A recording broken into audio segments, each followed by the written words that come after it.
Loin à vol d'oiseau de Vincent Capler. Deuil 2. Où, nom de Dieu, est Monique? Ainsi se réveilla Paul. Il se réveilla sur ce qu'il pensait être une croix en bois et trouva cette position inconfortable. Il scruta l'horizon et découvrit deux autres croix, une à sa gauche et une à sa droite, mais personne à qui se confier. Alors il parla dans le vide. « Je vous ai aimé, Monique, plus que de raison. » Paul marcha ensuite dans une plaine. Il s'arrêta à la hauteur d'un bosquet et observa au loin. Il n'y avait personne à qui se confier, alors il parla dans le vide. Qui donne une corde au marin se retrouve avec une corde nouée. Pourquoi me dites-vous cela? Paul découvrit un mendiant à ses pieds. Dieu seul le sait, l'affreux. Je ne t'avais même pas vu. Suis-je invisible? Hélas, non. Où allez-vous comme ça? Je vais retrouver celle qui me rendait heureux avant que la nuit ne tombe. Dans ce village, hostile est la nuit, hostile est le jour. C'est pour ça que je n'y vais plus. La victoire de la laideur, vous savez. Je vais retrouver celle qui me rendait heureux avant que la nuit ne tombe, répéta Paul. Il reprit sa route, le mendiant se mit à genoux et l'implora, mais Paul ne l'écoutait plus. Paul aperçut plus loin des gens assis sur des chaises en bois, faisant face à une chaire vide. L'église avait dû brûler. Les gens semblaient l'attendre. Il monta sur la chaire et dit « Qui es-tu, petit homme atteint de syphilis ?»« Je m'appelle Émile. »« Tu t'appelles Émile et tu es laid comme un pou. À ta place, je me serais déjà foutu par la fenêtre. »« Mais, prophète, il me reste mon cœur et toute la lumière qui va avec. » Le prophète se tourna alors vers le soleil et le pointa du doigt. « Vois, petit homme, vois la boule de feu et oublie ta rancune. » « Je n'ai pas de rancune. Tais-toi, petit homme. Il est déjà assez pénible de te regarder. De toutes mes vies, celle-là est la plus ingrate. J'ai souvent été un bon à rien et un violeur. D'ailleurs, si tu n'avais pas la syphilis, je te sodomiserais sur le champ. Mais je suis là. Toutes ces chaudes pisses ont eu raison de moi, tu vois, petit homme. En chacun de nous réside une boule de feu. C'est ce que je disais. J'ai confiance en mon cœur. Qui t'a parlé de cœur syphilitique? Tu ne m'écoutes donc pas? Tu préfères demander la main du malin plutôt que d'agripper celle que je te tends? As-tu raison perdue? As-tu chemin perdu? As-tu envie de sourire à l'assassin? As-tu envie de sourire à l'assassin? Ceux qu'il considérait comme des fidèles applaudirent. Paul les salua du haut de sa chaire. Cela étant dit, vous n'auriez pas par hasard vu Monique? Les fidèles applaudirent à nouveau. Ce drôle de peuple n'était pas bavard, mais ô combien accueillant. Paul les salua une dernière fois avant de poursuivre sa route. Il arriva à l'entrée du village. Un comité de gens de grande taille semblait vouloir l'accueillir. Paul les aborda chaleureusement et leur dit « Vous voulez du pain? Vous aurez du pain. » Les géants interprétèrent ceci comme le nouveau mot de passe et le laissèrent passer. Paul se rendit sur la place du village. Des femmes étaient attachées sur des chaises et on leur coupait les cheveux de manière excentrique. Seul le dessus du crâne était coupé à ras. Les côtés étaient épargnés. Un peu comme un caillou dans l'herbe, se dit Paul. Le coiffeur était habillé de manière très stricte et ses assistants portaient des mitraillettes, probablement pour une histoire de concentration. Le coiffeur demandait toujours le prénom de la femme avant d'attaquer sa coupe. « Comment tu t'appelles ?»« Janine. » Comme ça, avant de mourir, Janine, tu auras l'air d'une gouine. Je suis bonne cuisinière. Il n'y a rien à bouffer de toute façon. Et puis, à l'aide de son ciseau, il coupa en une fois le dessus du crâne. Paul regarda avec attention si Monique se trouvait parmi ce groupe de femmes. Elle n'y était pas. Alors il poursuivit son chemin.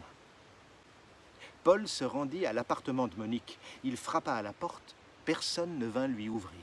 Il se dit qu'il pourrait ouvrir cette porte et aller se glisser sous le lit comme de la poussière. Attendre, puis surprendre comme de la poussière. Mais il renonça à ce dessein. Il se sentit fatigué de sa longue marche, loua une chambre et alla s'allonger. Il commençait à s'assoupir lorsque l'on frappa à la porte. Le coiffeur et deux de ses collègues se tenaient à la porte. Ils entouraient Janine. Le coiffeur prit la parole. « Voilà ta femme, on a vérifié, elle est saine.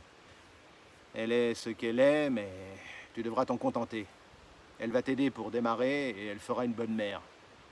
Un des collègues planta son arme dans le dos de Janine. « Fais-moi un petit guerrier. »« Comment tu t'appelles » demanda Paul. « Janine, dit Janine. »« Sois la bienvenue, Janine. Je suis bonne cuisinière. Il n'y a rien à bouffer de toute façon. »« Bon, on vous laisse, dit le coiffeur. » Janine entra dans la chambre et s'enferma à double tour. Elle s'assit sur le lit et pleura toutes les larmes de son corps. Paul lui caressa le dessus du crâne par curiosité et elle prit cela pour de l'affection. « Ne te fais pas d'illusions. Je ne te ferai jamais de petit guerrier. »« Au diable la descendance, dit Paul. »« Je ne me sens pas bien, dit-elle. Un trop-plein d'émotions. Mon cœur bat la chamade. J'ai bien cru qu'ils allaient m'achever. Une balle dans la nuque et tout s'arrête. Dans quelques semaines, mes cheveux auront repoussé et je serai à nouveau belle comme le jour. Les hommes se retourneront sur moi et toi, tu te sentiras délaissé. Tu m'auras soutenu des semaines durant dans une chambre de bas étage. Tu auras supporté mes humeurs changeantes. Tu auras cru toucher du doigt un bonheur que tu n'espérais plus. Et puis tout s'effondrera. J'irai coucher avec le premier venu parce que je suis comme ça. Et tu ne comprendras pas. Janine se leva du lit et s'emporta en faisant les 100 pas dans la chambre. Tu ne comprendras pas. Et tu chercheras à comprendre. Tu seras comme les premiers médecins lorsqu'ils croyaient que le corps n'était composé que d'un muscle.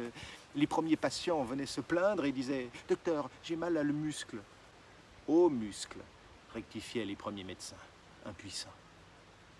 Tu hurleras probablement. Tu te mordras la main jusqu'au sang dans ta solitude. Tu sortiras te battre avec le premier venu. Tu boiras à t'en rendre malade, malade. Janine s'encoubla dans ses propres pas et s'effondra la tête la première sur le coin de la table de nuit. Elle rebondit par terre pour finir par se retrouver couchée sur le dos, au pied du lit, l'arrière du crâne posé sur la poussière du sol. Attendre et puis surprendre comme de la poussière. Grâce à sa nouvelle coupe de cheveux, on pouvait croire qu'elle faisait corps avec la table de nuit. Un peu comme une femme avec un drôle de chapeau, se dit Paul. Paul se saisit du corps de Janine par la taille, l'appuya sur le rebord de la fenêtre, la secoua un peu et considéra qu'elle s'était envolée comme un oiseau. Monique aussi s'était volatilisée. Elle restait introuvable. Paul se rendit sur une petite colline, s'assit à son sommet et observa l'usine de poulets qui se trouvait en contrebas. L'usine était vétuste, les poulets n'étaient pas bien gros, ils défilaient tristement, suspendus par les pattes le long du parcours de câblage. « Monique, j'ai vu défiler plus de poulets que de femmes dans ma vie. Je ne dis pas que je le regrette, mais je le pense. L'arbre a ses racines, moi j'ai mes raisons. Pourquoi as-tu pleuré, Monique? Je ne t'ai suspendu qu'une fois par les pieds durant ton sommeil. Tu ne t'en étais pas rendu compte.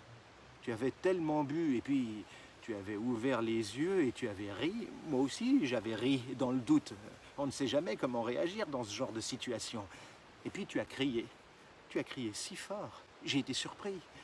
Depuis ce jour-là, j'ai beau tourner la langue, Monique, un vieux goût d'inachevé subsiste. Il n'est jamais agréable de se remémorer un souvenir douloureux.